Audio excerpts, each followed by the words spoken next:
Hello guys, नमस्ते। Target with लक्ष्य में आपका स्वागत है। आशा करते हैं मस्त होंगे और अपना पढ़ाई मस्त करते होंगे। आज हम देखेंगे कहानी यानी नाइन्थ का क्लास नाइन्थ का कहानी का प्लॉट, जो कि एक एक वीडियो में ही पूरे चैप्टर ही खत्म कर देंगे। इसमें 13 क्वेश्चन है। 13 क्वेश्चन का 13 क्वेश्चन ही जवाब देंगे और एक ही क्लास में पूरे वीडियो का खत्म। इसलिए चलिए स्टार्ट करते हैं देर नहीं करते हुए। इस कहानी का नाम है कहानी का प्लॉट, जो कि बिहार बोर्ड के लिए ना मोस्ट इम्पोर्टेंट क्वेश्चन में से एक है। इसमें ज्यादातर इसी चैप्टर से दिखाया जाता है, जो कि आज हम देखेंगे लेखक यानी परिचय। लेखक परिचय यानी इसका लेखक का क्या नाम था, यानी कहानी का प्लॉट का लेखक का क्या नाम है। तो नाम याद रखेंगे शिव पूजन शाह। और लेखक के जन्म कहाँ हुआ था, तो बक्सर बक्सर बिहार में उन्नास गांव में इसका ही जन्म हुआ था। और इसका बचपन का नाम था भोलानाथ। और ये पैसे से क्या थे, पैसे से अध्यापक थे। क्या थे, अध्यापक। चलिए अगला, पत्रिका। इसने एक पत्रिका भी लिखा था। चलिए इस पत्रिका का नाम क्या गया है देख लेते हैं। जागरण, हिमालय, मधुरी, बालक। और इसका निधन कब हुआ था, तो याद रखेंगे निधन हुआ था 1963 ईस्वी में। इसने उपन्यास लिखा था देहती दुनिया। और पुस्तक पुस्तक है विभूति, देहती दुनिया और दो घड़ी दो दिन और वे लोग प्रतिबिंब प्रतिबिंब और बिंब। चलिए लेखक ने ऐसा क्यों कहता है कि कहानी लिखने का योग्यता प्रतिभा मुझे नहीं है, जबकि ये कहानी श्रेष्ठ में से कहानी में से एक है। यानी ये लेखक जो है ना, ये लेखक अपना बड़ाई खुद से नहीं करना चाहता है, इसलिए ये कहता है कि मेरा लिखने में, यानी ये जो लेखक है तो कहता है क्वेश्चन कि लेखक ने अपना बड़ाई करना नहीं चाहता था। क्यों नहीं करना चाहता था, क्योंकि इनका मानना था कि कला का विशेष होना चाहिए और खुद को कलापिस्ट नहीं मानता था, यानी खुद को ये कला नहीं मानता था। चलिए अगला क्वेश्चन है 2 नंबर। लेखक ने भौगोलिक नाम क्यों रखा, तो लिखेंगे आंसर।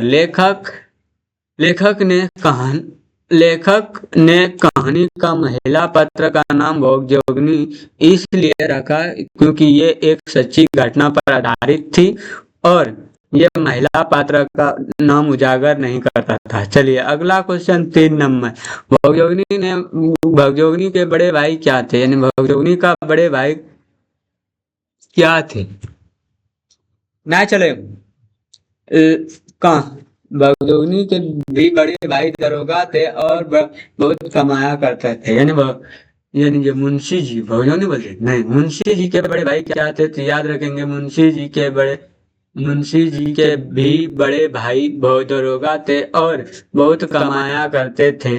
दरोगा जी जमाने में मुंशी जी ने भी बहुत घी के दिए जरा जलाया। उनके मरने की सारी अमीरी बालू की भांति की भीत की भांति ढह गई। चूल्हा चक्की भी ठंडी हो गई। चलिए अगला, दरोगा जी के तरक्की रुकने के क्या वजह थे। दरोगा जी के तरक्की रुकने के क्या वजह थे, लिखेंगे कहानी के अनुसार दरोगा जी को अपनी घोड़ी इतनी प्यारी थी कि अंग्रेज उस अफसरों तलाक चाहते ही बावजूद ये घोड़े अफसरों के लिए घोड़े के कारण अंग्रेज अफसर उनसे नाराज रहते थे और दरोगा जी की तरक्की नहीं हो रहे थे। मुंशी जी मुंशी जी बड़े मुंशी जी अपने बड़े भाई से कैसे ऋण चुका, तो आंसर लिखेंगे मुंशी जी ने एक गोरे अफसर को घोड़ा बेचकर प्राप्त रकम से अपने बड़े भाई का कर्जन चुकाए। चलिए अगला 6वां क्वेश्चन कहता है थानेदार की कमाई और पूछ की तापमान दोनों बराबर है।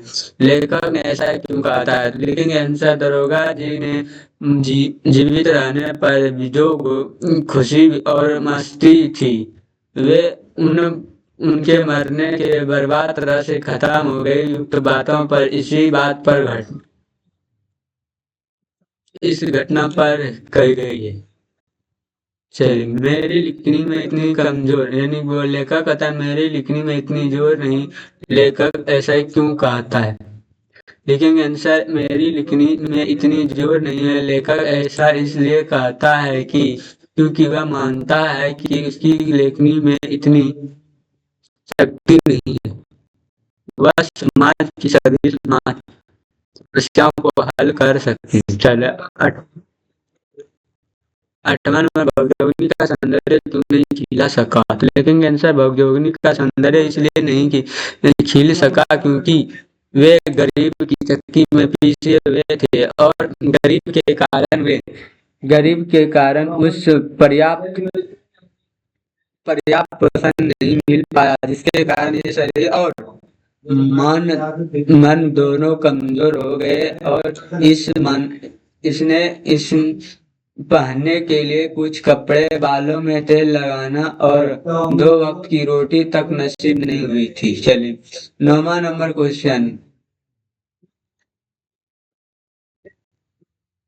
9वां नंबर क्वेश्चन, मुंशी जी की गल फांसी लगाकर क्यों मारना चाहता था। लिखेंगे आंसर, मुंशी जी गल फांसी लगाकर इसलिए मरना चाहता था क्योंकि वे भगजोगिनी की दयनीय स्थिति और अपनी गरीबी में बहुत दुखी है। वे इस कठिन जीवन में मुसी- मुक्त चाहता है, यानी ये गल फांसी लगा के इसलिए मरना चाहता था क्योंकि उसके दयनीय स्थिति बहुत खराब था। फिर 10 नंबर, भगजोगिनी के दूसरा वर्तमान नवयुग पति उसके सौतेले बेटे से है। ये घटना समाज के कैसे बुराई का अंत करता है। चलिए, लिखते हैं, ये घटना बाल विवाह और विद्यापूर्ण जैसे सामाजिक बुराई के ओर संकेत करती है। समाज में महिला की स्थिति और इनके साथ होने वाले उन्यास को ही भी उजागर करता है। ये 11 नंबर क्वेश्चन कहता है कि इस कहानी का सारांश शब्दों में लिखें। ये कहानी खुद कैसा लगा, ये कहानी आप खुद लिखना है। और इसका अगर नोट चाहते हैं तो हम डिस्क्रिप्शन में व्हाट्सएप का ग्रुप का लिंक लगा देंगे, वहां से जुड़ जाइएगा। फ्री PDF प्रोवाइड किया जाएगा, यहाँ से कोई पैसा लिया नहीं जाएगा। हाँ, और मेरा वीडियो अगर थोड़ा सा भी अच्छा लगता है तो एक लाइक और शेयर कर दीजिएगा कि हमको मोटिवेट मिलते रहेगा।